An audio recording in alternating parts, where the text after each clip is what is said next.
Hello and welcome to another episode of the CAS podcast. My name is Mark Vila, and today we're here to talk about how to convert a screen printing shop to DTF.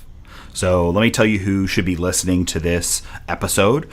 For one, if you don't have a screen printing shop and the name of this one threw you off, I'm sure you'll learn a lot. There's a ton to learn in this particular episode of the podcast.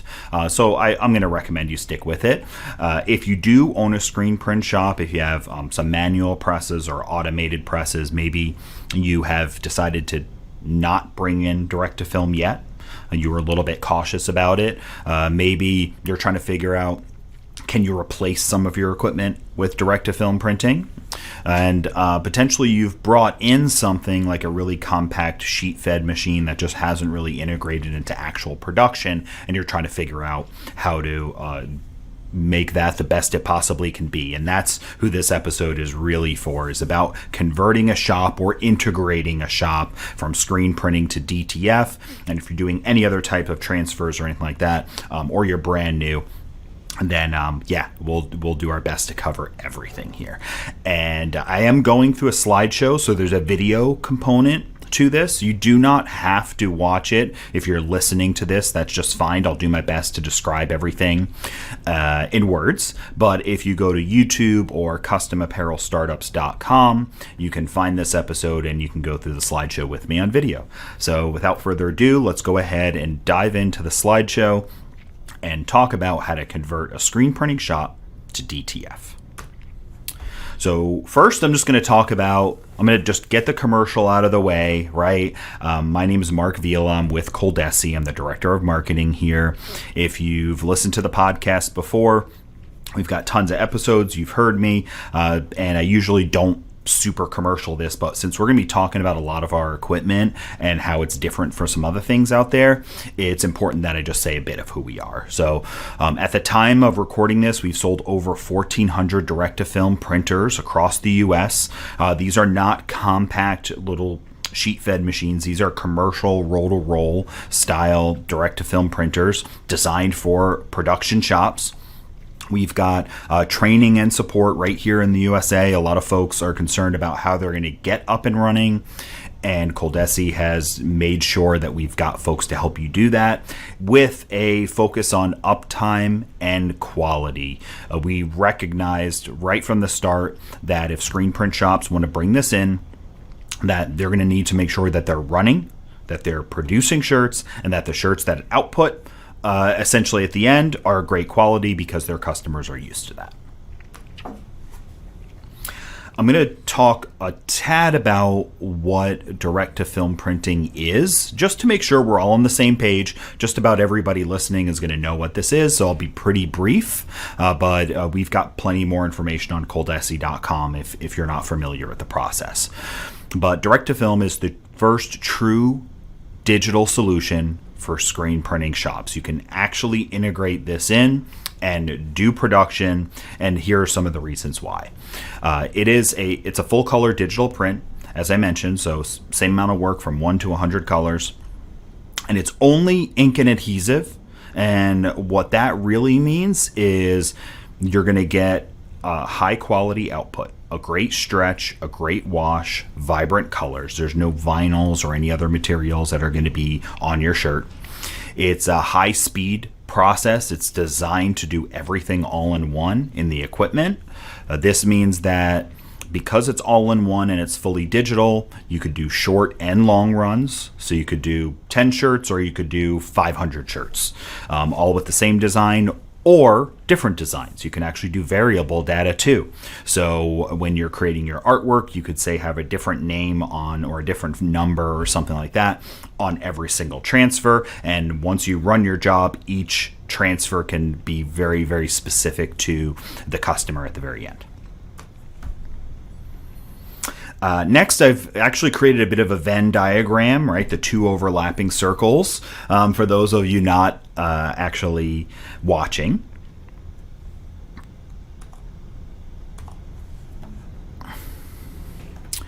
And on the left-hand side, I've put what's just screen printing.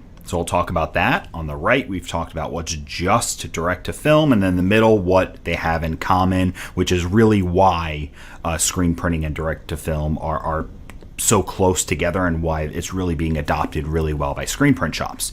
So to be brief on this, what's just screen printing, right? Very large production of single logos. If you've got a 1 or a 2 color logo and you need 5,000 of them, screen printing still is going to beat that out in speed, cost, everything. So just low color, big numbers, great for screen printing. It's also got a really low cost per print, especially when you're at those big numbers. You don't have other costs that are in there. Once you've kind of set up your screen and you get going, you can do it tons and tons and tons of time again, which really brings that cost way down when you're doing big numbers. And screen printing also does specialty applications. So you could do puff and glitter and all these very, very interesting things that you don't necessarily get in transfer production. Now, what's just DTF, right? DTF is full color digital, as we mentioned before. You could do short runs. It's clean. You don't really have a lot of messes that you have to clean up at all. Everything is self-contained in a system, so it's a very clean workspace. It's also easy to learn. You can train somebody how to press the transfers in literally minutes, and you can train somebody how to operate the equipment in essentially 1 week worth of training, a day worth of training, but you can get somebody to learn how to use this equipment really quick. Compared to screen printing, all of the steps are very specific. Some of them need to be very, very accurate and very precise and done a very certain way.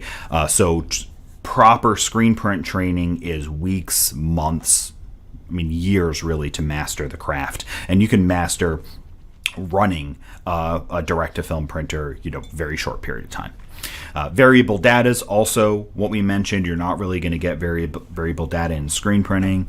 And then the last one to be added here is it's a low water consumption, which actually has been a hot point lately. A lot of people have brought this up, because in certain areas or in certain places, either water is limited or expensive, or they just don't want to blast through with a pressure washer, making a mess and spraying water all over the place. It's just not really fun and friendly to work with water on the job like that. So you're not really doing that in direct to film. So now what are they both, right? The middle of our Venn diagram here. They both can do high production. They will both create a high quality output that your customers are going to love. They both wash great. They both have a good stretch and return, vibrant colors, and they're both designed to print friendly, meaning that what you design and what you want to output, you are going to be happy with it. Your staff or however you do your production is going to find it easy to do, to get the desired output that you want. And then your customers ultimately going to be happy with it. So being able to design stuff and actually print and get what you want is really great in both of these technologies. So next, kind of preparing your shop, getting ready to print. That's what we're going to go through next. And by the way, I'm doing it a little bit different here with my pauses and such, because remember, I am going through a slideshow. All right, so preparing your shop, right? We've got a few things that I've listed here in my slideshow. So one, we'll talk about space requirements. For the most part, what we like to say is if you're a screen print shop and you've got a 4-color setup, manual setup, the space that you're using with that is going to take up more than what you would need for a direct-to-film system. Okay, a compact system you can operate in 200-ish square feet without a problem. This is room to walk around, and a larger system you could 300-400 square feet. This is all these are conservative numbers. It all depends on your shop and how many heat presses and such you need, but the space requirements is reasonably compact, and because most of the work is being done within the equipment, you don't need lots of other equipment around. You essentially are going to have your printer. You may or may not have an extraction unit, depending if you already have one or how your shop is set up, and then you're going to have heat press equipment. and then of course a computer on the side to load things in. And that's just about it. That's all you have for equipment. So all of that can fit in a nice tight space. You don't need a ton of space to operate this. The other is climate and environment. So you are going to be want to be in a temperature, humidity controlled environment. The rule of thumb we kind of say is if you're comfortable, the machine is going to be comfortable, but you're going to want a nice relative humidity. You're going to want a nice relative temperature. You're not going to want to run this in an open air shop, so you're not going to have the bays open and giant fans blowing towards your printer. This is going to be in a closed environment, and you're going to want to control it. So if it's freezing outside, you don't want it freezing inside. That's probably the big thing that's going to matter the most. If it's really, really dry, if you live in the desert and you have an open air shop, that's not going to be conducive for direct-to-film printing. So that's a big takeaway from there. Power requirements is another thing to go over. In a nutshell, with this, it's less power than you're running with your screen printing. Essentially, if you got an automatic press and a big dryer, definitely requiring less power than that. We've got all the specs on all this type of stuff, but you're running heat press machines and a compact dryer and a printer. So the printer is just like any other printer out there. It doesn't require a lot of power. It's not going to draw a lot. Your heat presses are going to be standard. Most of your heat presses you can run off of 110 plugs, so that's pretty standard too. And the dryer is reasonably compact too. So all in all, because of the compact nature of this, you're not going to necessarily need brand new electrical if you're already set up for screen printing. If you're not set up for screen printing, you probably are going to want to discuss with a pro about that. So we've got here at ColDesi, on all of our slides here, by the way, I've got a phone number and a website if you're watching it. But if not, ColDesi.com or marketing@coldesi.com is an email. You can email questions directly. We'll make sure we get them answered. Or you can visit ColDesi.com and you can live chat or go to the direct-to-film area and get a lot of these very, very specific details I'm not going to get into because it's super boring. It's not conducive for a podcast. But we've got that information, and the good news is you typically are not going to need specialty things happening, especially if you have screen printing already. Okay, so kind of the best choice for your shop is what I've called this next topic.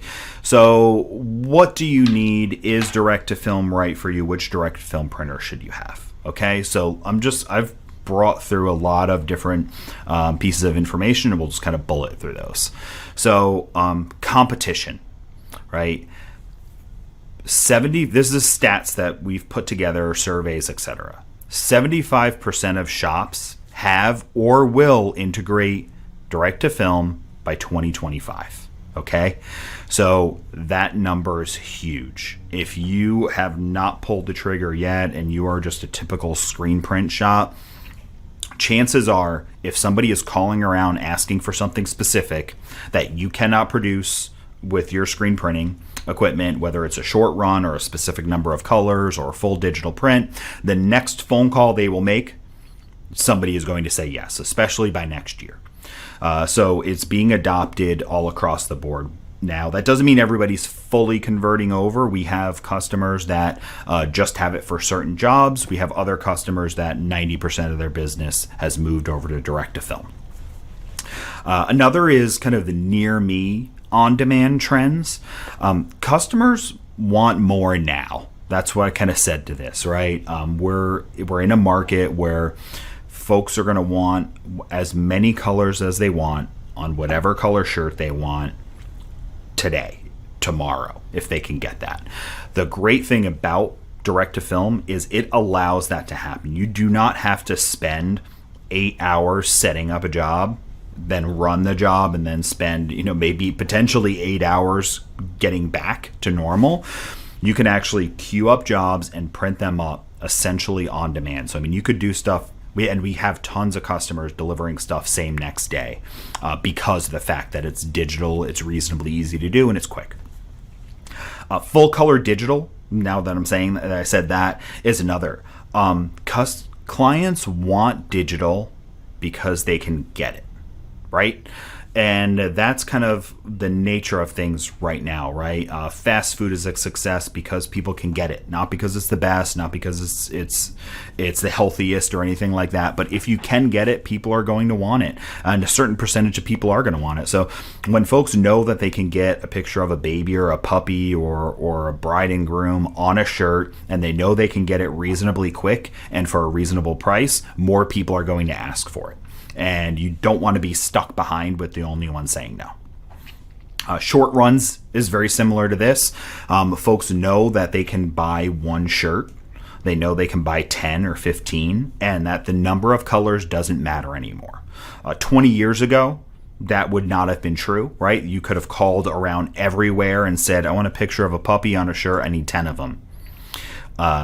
And everyone would have said no. Right, or they would have provided some alternate way of being able to achieve that. And now a ton of shops can say yes to that, and more, and it's growing. And then the last bit of the market analysis that I said was logos of the future. Okay, so as digital expands, more clients will need digital. So what do I mean by that is similar to as I just mentioned before.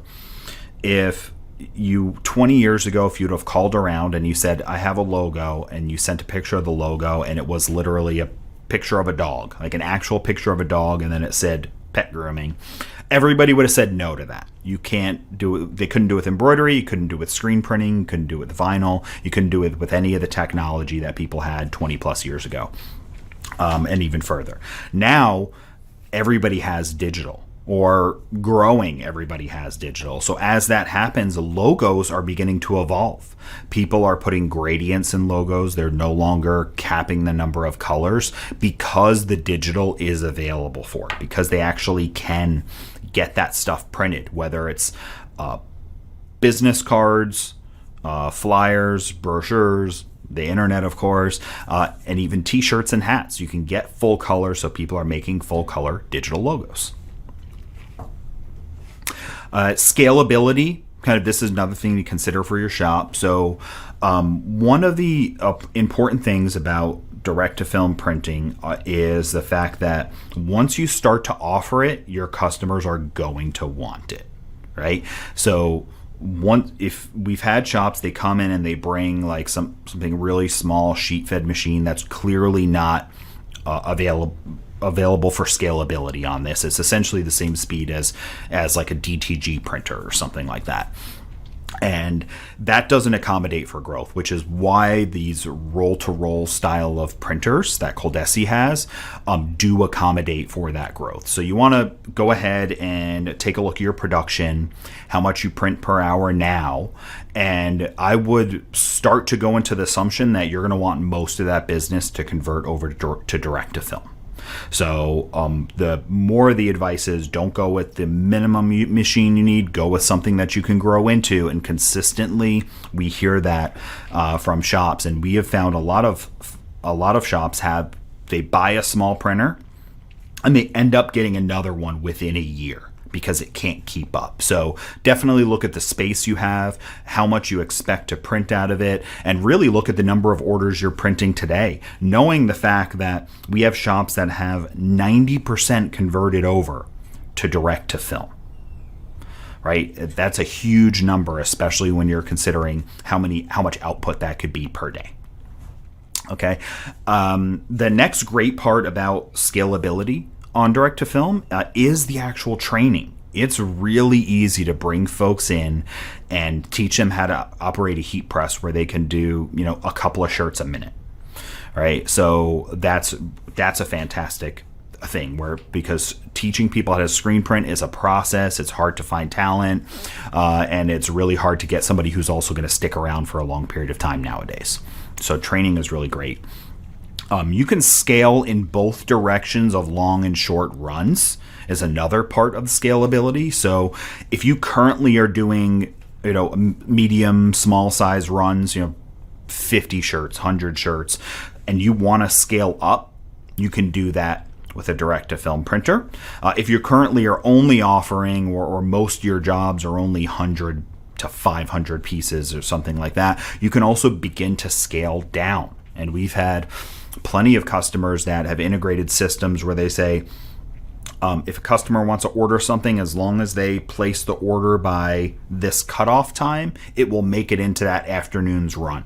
And then they line up all the jobs together and they can deliver the same day prints, even if the customer only wants 1 or 2 or 10 shirts.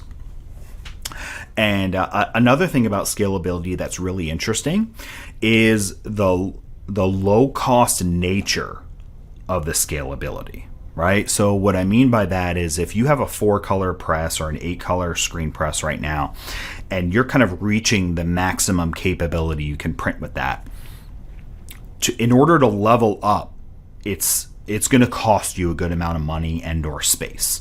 You're going to need either bigger press or automation or larger ways to print or create screens. All the different processes. We know all the different processes, from automatic color mixing to how you clean your screens, and all of that stuff actually can get particularly expensive and take up a lot of space. When you've got a direct-to-film printer, let's say you bought a 24-inch 2-head direct-to-film printer, which is kind of like the medium size, and you're starting to reach the capability of what you have now in regards to production. Right now, you're producing the maximum amount per hour out of your shop. Chances are you can just add another heat press and significantly increase your output, because that's usually the choke point on this, is the heat press. So you could potentially have 2 or 3 or 4 heat press machines, depending on what you're printing, and your printer can keep going, and you can have an operator running that all day or even on multiple shifts, and you're adding heat presses to be able to keep up. So your growth is low cost, meaning compact size 16 by 20 heat press, couple $1,000, and it doesn't take up a lot of space. Right, a few feet by 5 feet, something like that is plenty of room to be able to fully operate a heat press. So it's great scalability. Direct-to-film is very friendly, and the big takeaway is, just make sure you get the right equipment for your shop and consider how you plan on scaling. Next, we're going to talk about the investment. So what is it going to cost to be able to get a commercial, high production piece of equipment for direct-to-film?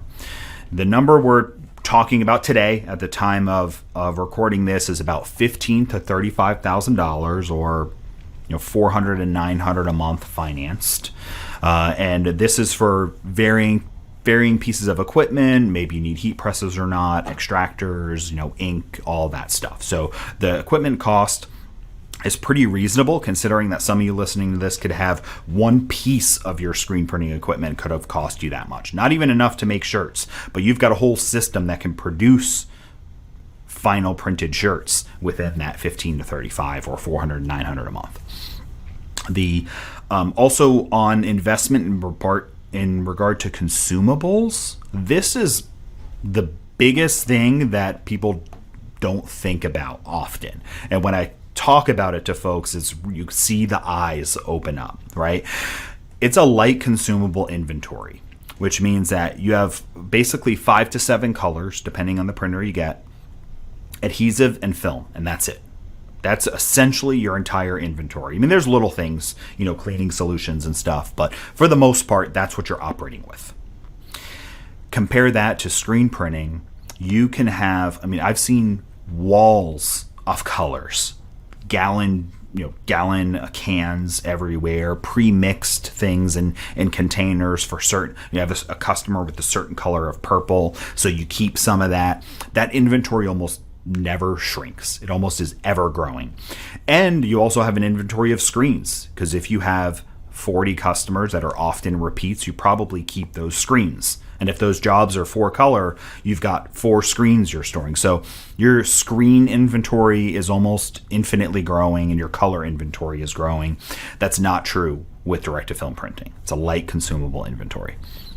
And heat press machines, as far as investment goes, I like to say you probably already have a heat press that works for this. If you have a t-shirt shop, the heat press you have probably works for this. The big thing is you want even pressure, you want even temperature. Those are the big things. And you hopefully want a way to be able to measure what that is so you're not guessing. But any good quality brand heat press, generally speaking, will work. There are way too many heat presses out there to get too much in the details of it, but definitely just talk with one of the pros at ColDesi here, and they'll go ahead and dive into the details if your specific one will work. All right, next, let's go ahead and talk about operations. What does it look like to operate a direct-to-film printing system? Okay, so let's just talk about the start and end of the day. The beginning of the day is, relatively, you walk in, make sure everything's fired up. You'll do a nozzle check, basically a print test. Takes a couple minutes, and if everything is good, you start working. You load jobs up and you hit print. If maybe you fill up top off ink, top off powder, stuff like that. So all that's a few minutes, and you're ready to print. You're ready to go into production. At the end of the day, you have a cleaning routine that you do. So there's certain parts you clean. That's mainly taking cleaning solution in a cloth and wiping certain areas down to keep the actual printer itself clean. And that's essentially the start and end of your day. You just test to make sure everything is working well and clean it. And if you did your cleaning at the end of the day, when you come back the next day, that beginning is essentially no work. It's very quick. Job setup and post-job labor. So there is relatively no pre and post work. Unlike screen printing, there's a lot of pre-work and a lot of post-work. A lot of setup, a lot of cleanup. That is not the case with direct-to-film.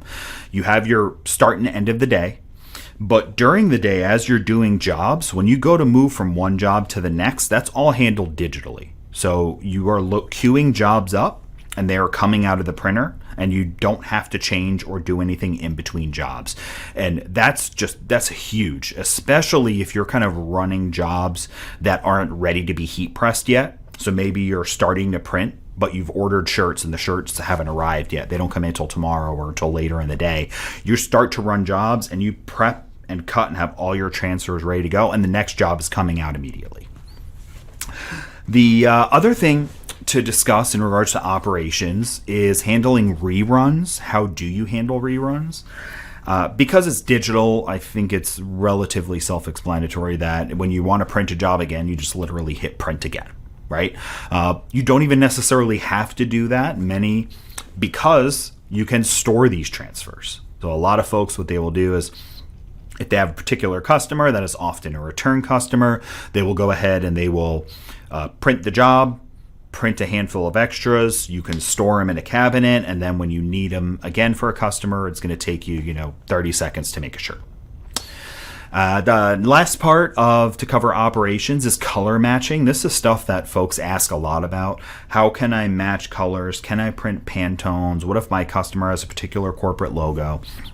So the type of printing that we're doing here has a really large color gamut. So you can cover tons of colors. And when you need to match a certain color, what you would do before with screen printing essentially is take a bunch of ink and mix them together until you get the right color, get that approved by the customer, and then you run your job off of that setup. Well, you can do similarly, but all digital. So if there's a certain color, a certain green you're trying to match, or red or blue or whatever it is, and you can print it as the art sits, and if you need an adjustment, you can make that adjustment either right in the RIP software or in your graphics software, and it can be done in both directions. And you can even queue up a few at a time. So maybe you do one a little higher saturation, one a little lower saturation, and the original artwork in the middle. You can print all three of those at the same time. So you can easily test and run and adjust. And here at ColDesi, we have experts that will help you learn how to do that if you have any struggles. But for the most part, there are millions and millions and millions of logos for corporations and people who need specific colors being printed every single day in direct to film throughout the world. So the fact of the matter is that it can be done, and it's happening every day. Okay, so let's talk about a bit of what you need next. So equipment requirements. You have your essential direct-to-film equipment. Printer, dryer, heat press. The printer is what's going to print the ink. The dryer is what is going to dry and kind of cure the adhesive. And then the heat press is what you use to actually adhere it to the shirt. So those are the steps. You print ink on the film. When it's an automated process, the ink then travels through a shaker, which essentially is spreading powdered adhesive onto the ink. That comes out as kind of powdered. That runs through a dryer. The dryer essentially heats up that adhesive powder, bonds it to the ink, and as it comes out, it's now dry, and it can be stacked, stored, or placed on a t-shirt ready to be pressed. The supplementary equipment that you need, you do want to ventilate or extract, because you're using a dryer and an adhesive and ink and such. There's going to be things that get released out, and you're going to want to extract that out of the environment. So you're going to have an extraction unit, or it kind of is an air filter in so many words for anybody who just hasn't turned. Just think of it that way. That's the easiest way to think of it. But you're going to want to ventilate this stuff out, and that's going to be a supplemental piece of equipment you're going to need. And a simple one, it goes without saying, but it is a great point, is transfer storage. So you're going to want a place to store transfers. So whether it's Tupperware bins or some sort of baggy systems, I've seen everything. But you're going to want a way to store transfers that's kind of airtight and in a closet where you can keep it out of the light. And this way you will have those transfers store for months and months and months. Folks ask, how long does a transfer last for once you've printed it? The official answer that I've heard most folks say is kind of the official one is 6 months. The reason that's official one is because it's a very safe number. However, we've got a gentleman that works here that printed a bunch of logos 2 years ago. And every month he takes one out of his desk drawer, puts it on a shirt, presses it, and adds it to the shirt. And he has been doing that for 2 years, and these transfers are still viable.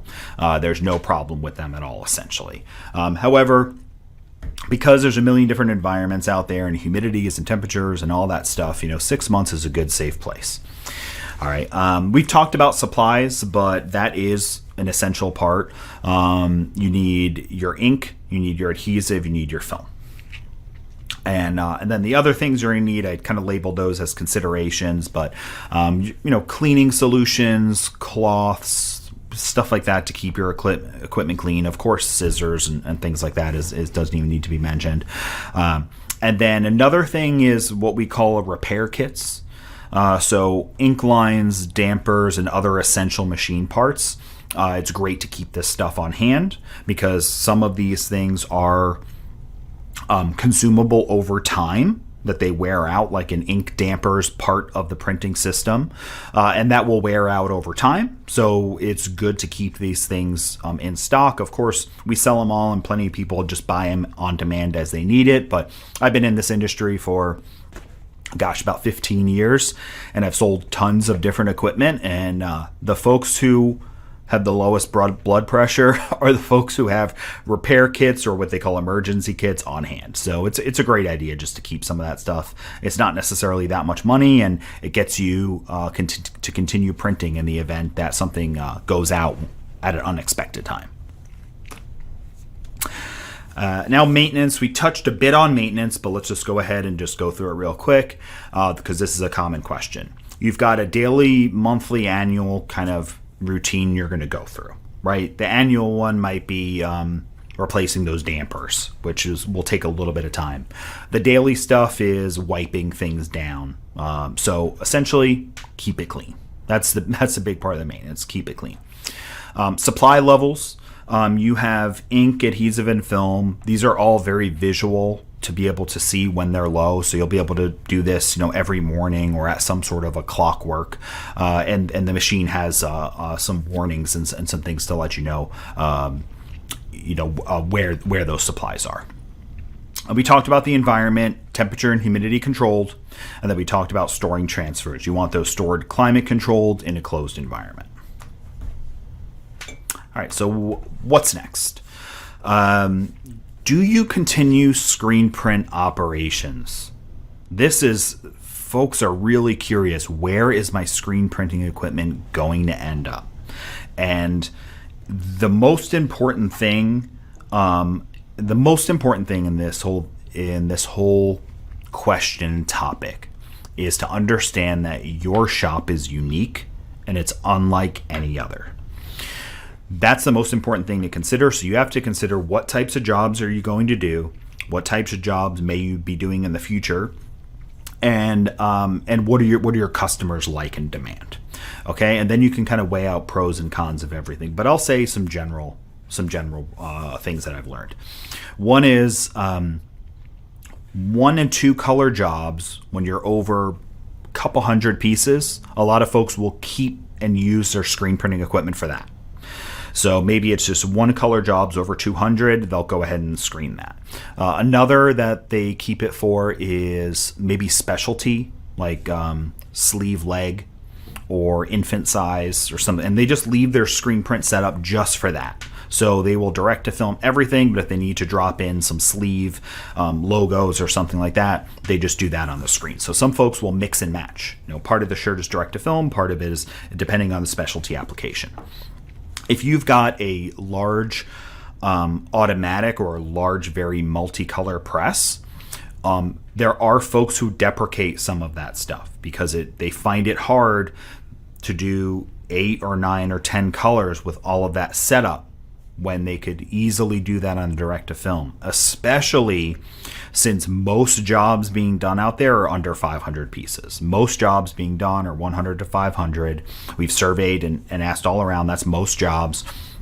And because that's most jobs, direct to film works really well in that space. So high color up to 500 is fantastic. Once you're breaking beyond that, if you do have a lot of 10,000 piece orders, you're a particularly big shop, you may still be using that automatic to fulfill some of that. So we talked about specializing equipment in that. We talked about setting the parameters that fit your needs. You'll find that color and just job size number.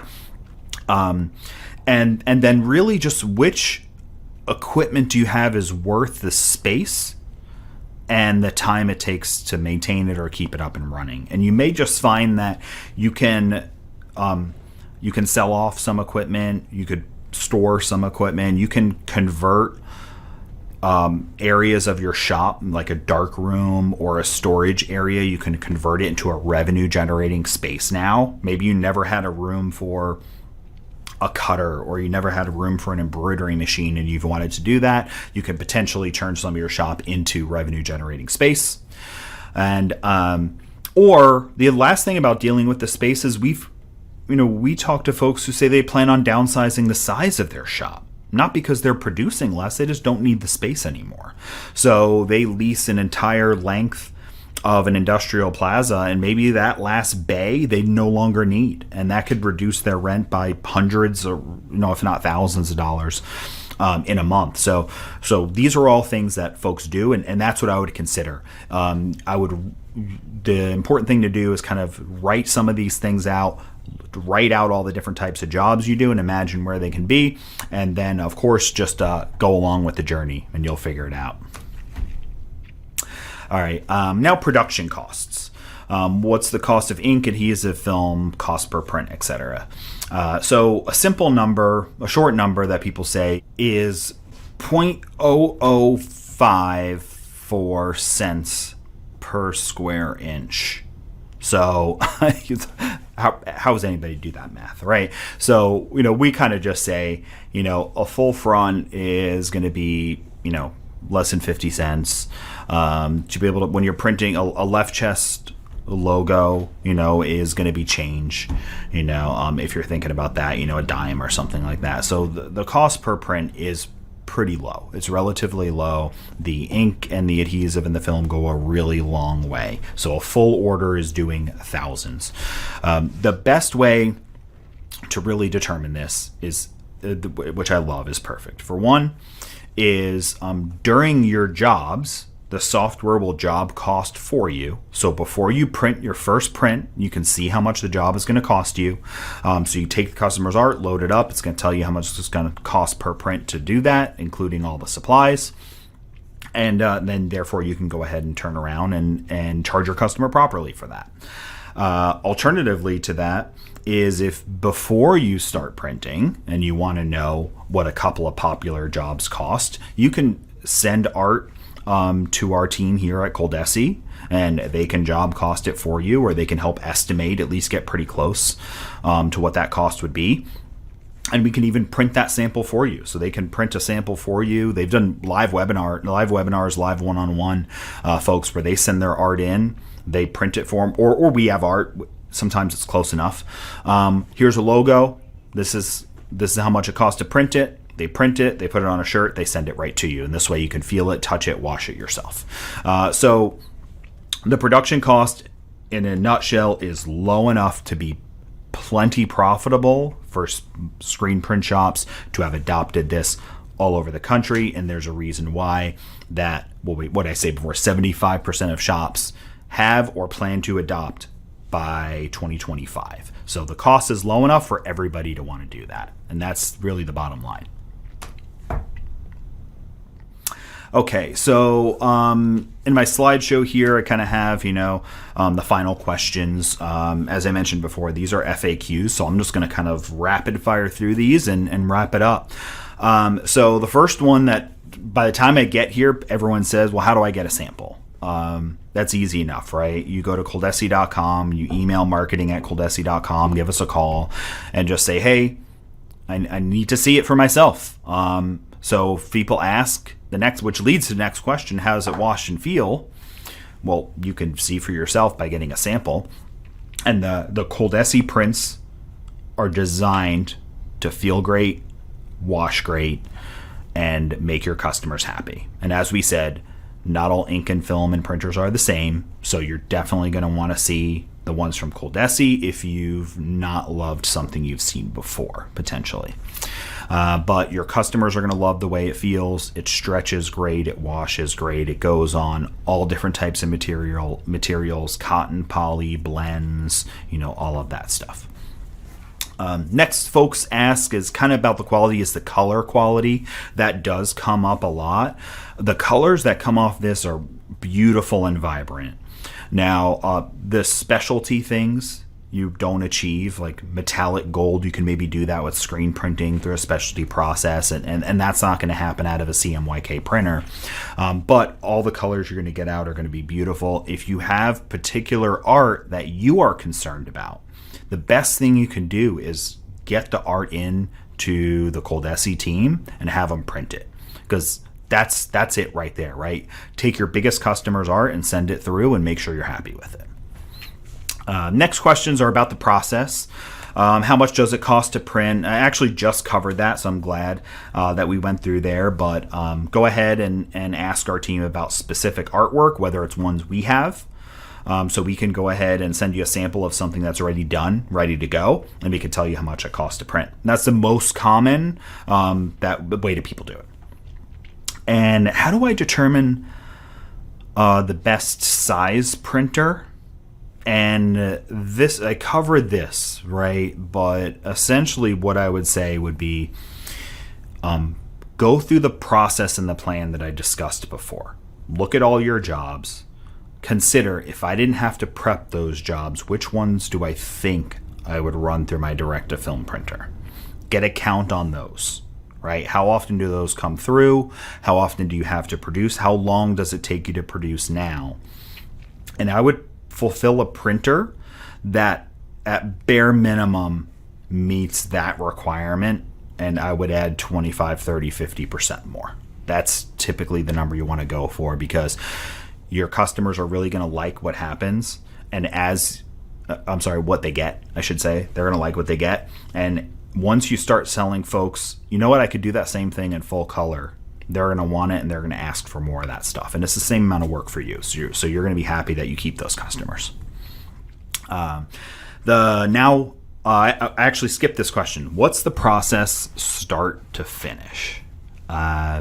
We have a demo that you can watch that covers this whole thing, right? So just contact us and just say, hey, I just want to see a full demo, and they can send you videos, and you can literally watch every step.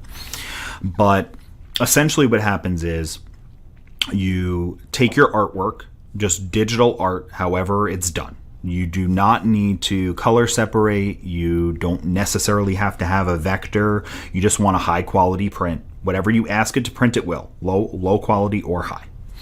So you have a high quality logo. You run that into a software. The software is going to process it and prepare it for the printer. And say you need 100 of them, you hit times 100. And then you hit go. The film that you've loaded into the printer will feed through and print your color and your white ink. It will print a white base to cover all of the colors, and this way you can put it on any color shirt. So it'll work on dark color shirts, light colors, etc. Sublimation, for an example, doesn't work on dark colors. There is no underbase for it. So I always say to folks, if you don't understand the process, if you spill spaghetti sauce on a white shirt versus spilling spaghetti sauce on a dark shirt, the tomato sauce is basically not going to be seen on a dark colored shirt, and it's going to stand out like crazy on a light colored shirt. And that's why sublimation works great on it. For direct to film, you have that white underbase and you have the white adhesive, so you can put it on any color. But it will print out, then it will put your powder adhesive on. I mentioned this earlier. It runs through a dryer, which essentially cooks that all together. And then now you have your transfers on a roll.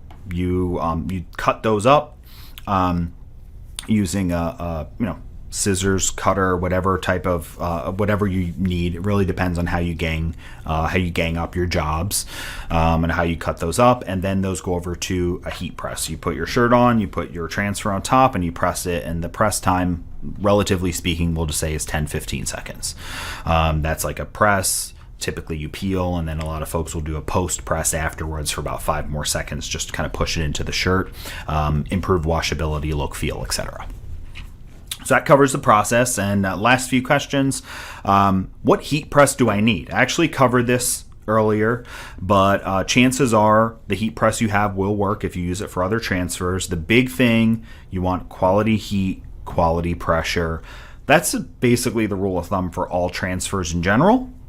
But most heat presses, folks have air presses they run. They've got swing away, clamshells, all those styles work. How's this different from other transfers? Another question, because people have had toner transfers before, which they like or don't like the process. It doesn't matter. They're different than that, right? This is a liquid ink going on and a powdered adhesive that's cured. So it's very soft and malleable, which is different than, say, vinyl or toner transfer that is more textured, right? You put that on a shirt and you feel it a lot more. This is a lot softer hand. Some folks say it feels almost like a really, really thin like coating or something on the shirt. It's very thin. It's very soft. You can squish it in your hands. You can stretch it. It's got like, I don't want to say rubbery because sometimes that can sound negative, but it's got that stretch and return type of a feel to it. It feels nice in your hands compared to if you've done print and cut or really thick vinyl or any of these other things. They don't really feel great in your hand. It feels like there's paper on the shirt or there's plastic on the shirt. It feels heavy and not breathable at all. You don't get that with direct to film. And as I said, you may have felt a direct to film transfer before and not liked it. I would challenge you to check out the ColDesi one if you have, just to be sure, because it probably is different. And the last bit is, I mentioned it earlier, but you can print on just about any type of shirt. So lights, darks, poly, cotton, blends, etc. The last question is, folks ask a lot about the safety of the ink, the adhesive, all stuff like that. Oh, someone on the internet said it wasn't safe, things of that nature. So this is simple to address. For one, if your area that you work in has specific safety requirements on materials you use, what you put on apparel, what you use in your shop. If the building you have has certain rules, or you're just generally concerned that you want to make sure that you're operating with things that are safe to use, then we have safety data sheets on this. So I would just say if any of those things apply, which is usually why people are asking, because the building they have doesn't allow it, the city doesn't have, they have to get a certain license to do certain things. If you need any of that, just contact our team, ask for the safety data sheets. That's the best way to handle that, and that'll tell you all there. And chances are, if you are screen printing now, stuff that you're using now probably has a much scarier looking safety data sheet than the direct to film stuff, because there's a lot of chemicals involved on the screen printing side of things. So I doubt you're stepping into worse territory, but the bottom line on that is to just go ahead and get a safety data sheet if you have any concerns, so you can look over it yourself, and that's the official stuff. All right, so the last bit is we'll wrap up with a commercial, right? I hope I've answered a ton of questions that you've had. Hopefully you've learned something here. There's so much more to cover, I know, but this is, I feel, a pretty good amount of information in a compact period of time, considering. If you want to see demonstrations, get a sample of your own artwork, do a one-on-one demo, whatever it is, you can go to ColDesi.com. You can email marketing@ColDesi.com, or you can give us a call. And any of those are a great way to reach us. And we have a team of folks that specifically handle all different types of shops. So if you're a startup, if you're consider yourself a standard screen print shop, if you are a unique situation, maybe you don't even consider yourself a screen print shop, you just happen to produce something in a vertical line of work, and this is part of the process that you think can improve how things are produced in your plant or whatever it might be, just reach out to us, and the folks that are over here that are DTF experts will help you out. So thank you so much for listening to this episode of the Custom Apparel Startups podcast. I hopefully did my best on doing a slideshow that might not be watched. But as mentioned, go ahead and go to customapparelstartups.com, and you can watch this on video or see all the slides if you want to. Or if you have anything specific you need, just reach out to our team. So thank you very much again, and have a good business.